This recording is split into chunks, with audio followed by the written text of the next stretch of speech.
Hey guys, it's John. I wanted to make a quick observation and give you some hope for a change, perhaps. I think that this year, leading up to the Southern Baptist Convention in 2026, is a pivotal time for the largest Protestant denomination in the country. And it's a time for all hands on deck.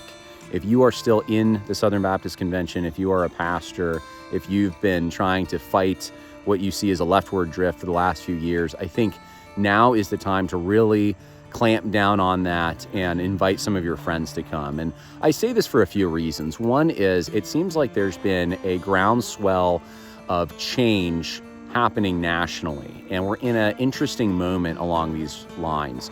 You can see it happening with the fact that the last Southern Baptist Convention, you did not even have any kind of racially focused resolution, which is the first time I can think of in a long time there wasn't some kind of resolution to focus on racism of some kind. That's a surprising thing given what ICE is even doing. And the ERLC itself has cut ties with the evangelical immigration table.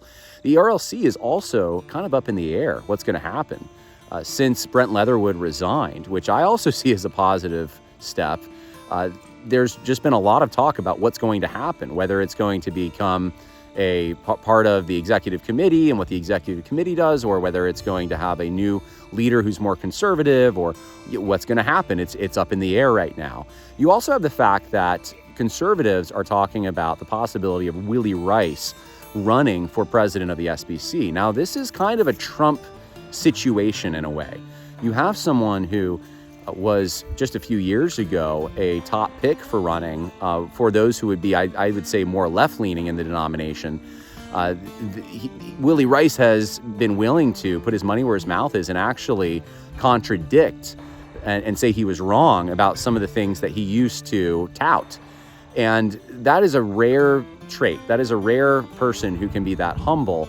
And because he's already, though, he's been at the top of the Southern Baptist Convention. He knows all the key players and everything. It would be kind of like a Trump move, knowing all the people and then making that lateral move, even though you yourself don't see yourself as representing their interests as much as you do the people in the denomination. I'm pretty optimistic about Willie Rice if he runs. And I think that's how you would have to take back the Southern Baptist Convention if you were going to do it, if you were going to reform it, that is. You would need someone who would appoint good people to the committees. That's the only way this is going to happen. And be willing to audit the entities and be willing to say hard things even when it gets you in trouble. Willie Rice seems to be that kind of person from my estimation, even though I'm looking at this from a distance. People who are closer assure me that he would be a great pick. So if he runs, then I think now is the time. And so I'm just previewing this. I'm saying this before the election earring, if you want to call it that, starts for the SBC 2026. But I'm feeling pretty good about it. And if you're not in the Southern Baptist Convention, if you've left the denomination for very understandable reasons, I still wouldn't at this point suggest people partner for the purposes of ministry with Southern Baptist because of the track record over the last few years.